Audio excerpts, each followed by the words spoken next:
అంత డంబ్ ఎలా కాగలిగాను నేను? Dammit, how can I get pregnant? ఈ న్యూస్ జనానికి తెలిసిపోయిందంటే నా పేరు, నా ఇమేజ్, నా కెరీర్ మొత్తం ముగిసిపోతుంది. ఓ గాడ్, నేనేం చేయాలి?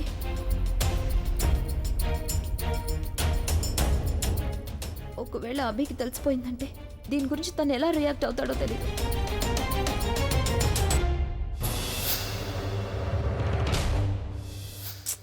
తను ఇప్పటికే నా మీద చిరాగ్గా ఉన్నాడు. ఇక ఇలాంటప్పుడు నేను తనకు ఈ విషయం చెప్పానంటే అప్పుడు తను నాతో మాట్లాడమే మానేస్తాడు. లేదు, నేను ఏదో ఒక రకంగా తనకి తెలియకుండా నేను ఈ విషయాన్ని దాయాల్సిందే. అలాగే త్వరగా ఏదో ఒక సొల్యూషన్ కనిపెట్టాలి. ఏం చేయాలి? ఓ మై గాడ్, ఒకవేళ ప్రజ్ఞ అభికి విషయం చెప్పేస్తే ఏమైనా జరగచ్చు. సవ్యంగా ఉండొచ్చు, తెగిపోవచ్చు. అందుకే ఏం చేయాలన్నా కూడా ముందు ఆ ప్రజ్ఞను చయనిస్తాను. నేనేమైనా అనడం వల్ల, చేయడం వల్ల విషయం అభి వాళ్ళ నాన్నమ్మ వరకు వెళ్తుంది. అలా అయితే అప్సెట్ అవుతుంది. లేదు, నేను ఆ రిస్క్ తీసుకోలేను. నేను నోరు మూసుకొని ఉంటాను.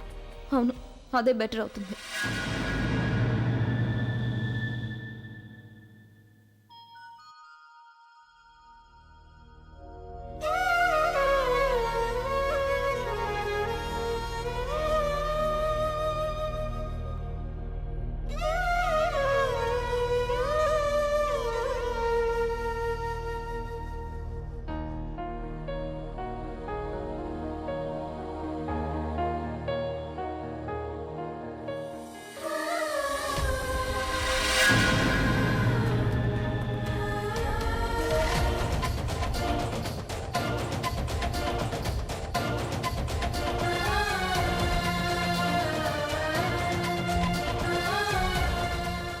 లేదు, ఈ సమయంలో ఆయనతో మాట్లాడలేను.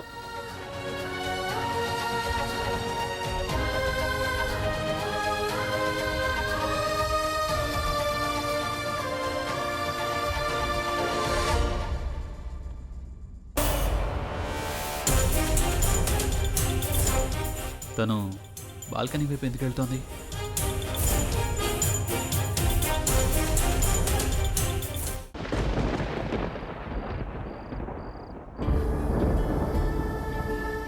నువ్వలా చెయ్యాల్సిందే ప్రజ్ఞ. ఆయన మీద మనసులో ఏదైతే ఉందో దాన్ని మనసులోనే ఉంచుకోవాలి, మనసును ఒప్పించాలి. ఆయన్ని కోరుకునే, ఆయన్ని పొందాలన్న నీ కోరిక ఏది కూడా ఇప్పుడు సరైంది కాదు. నీ ఈ సక్రమమైన బంధంలో నీ ఈ ఆలోచన అక్రమం. తెలియక ప్రేమ కలిగిందంటే సరే, కానీ ఇప్పుడు మొత్తం అంతా తెలిసి నువ్వు ఆయన ఎలా ప్రేమించగలవు? ఎందుకంటే ఇప్పుడు నీ గురించి కాదు, విషయం తన గురించి జరుగుతోంది. ఎవరైతే ఈ ప్రపంచంలో లేరో, ఒక పసి ప్రాణం ఏదైతే నీ ప్రేమ కంటే ఎంతో గొప్పదో. నేను నా నమ్మకాన్ని తుంచేయగలను, కానీ ఆ బిడ్డకి తన తల్లిదండ్రులతో బంధాన్ని తెంచేయలేను.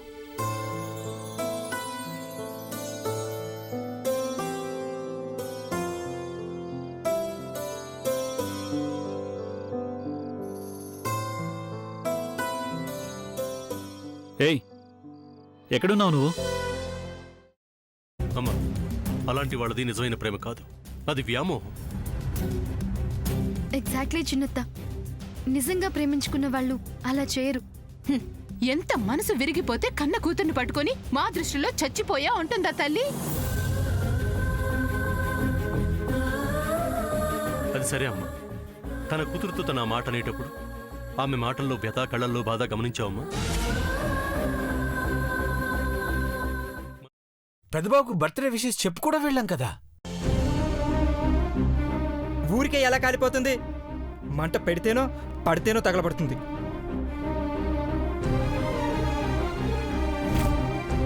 కరెక్ట్ చిన్నబాబు, నీకొచ్చినట్టే నాకు డౌట్ వచ్చింది.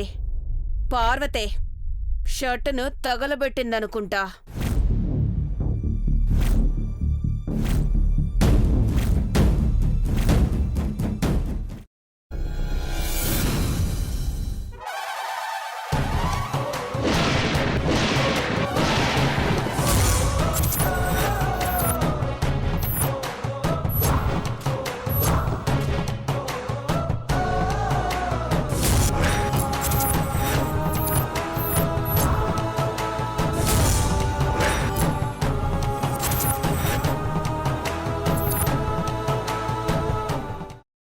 తీసుకున్న తర్వాత పొట్టు తీసేసి చాప్ చేసి పక్కన పెట్టుకోవాలి. ఒక ప్యాన్లో కొద్దిగా నూనె వేడి చేసి అందులో ఆవాలు, మినప్పప్పు, శనగపప్పు, కరివేపాకు, సన్నగా తరిగి పెట్టుకున్న ఉల్లిపాయలు వేసుకుని 1 నిమిషం పాటు వేయించుకోవాలి. ఆ తర్వాత కాల్చి కట్ చేసి పెట్టుకున్న వంకాయని కూడా అందులో వేసుకుని బాగా మిక్స్ చేసి బౌల్లోకి ట్రాన్స్ఫర్ చేసుకుని అందులో తగినంత చిక్కటి పెరుగు లేదా పల్చటి పెరుగు వేసుకుని మిక్స్ చేసి అన్నంతో కానివ్వండి, చపాతీతో కానివ్వండి సర్వ్ చేసినా చాలా బాగుంటుంది.